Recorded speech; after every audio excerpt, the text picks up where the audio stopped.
زعیف نابی ئەها بزانە بە وەسفە قەرەویتان لە بۆ بکەم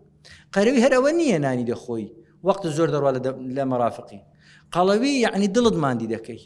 پارێ خینی پاتۆ دەنی ئەو دڵەیە ئەو سیانە هەناسەی وەردەگری و هەناسەی دەداتەوە زیاد لە حەد ئەوڕی خەڵۆکە ماندی دەبی ئەو جەرگەیە ئەو هەموو خواردنەی تەصفیە دەکا و دەهینی و دەیبا نەقڵ دەکا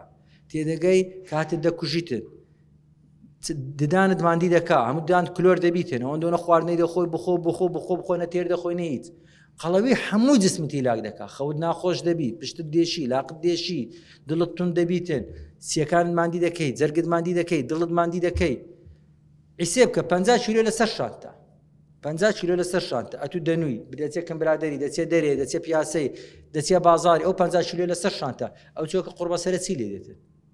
هیچی لێ دێتن تۆ 50 کیلۆ معدە لەسەر شانتێ دەفڕیدا و بەزە چی لە خۆت کردیتەوە ئێوە چییە کەواتە قەڵەوی مصیبەتێکی گەورەیە مصیبەتە میهرەبانی دڵسۆزی و لێزانی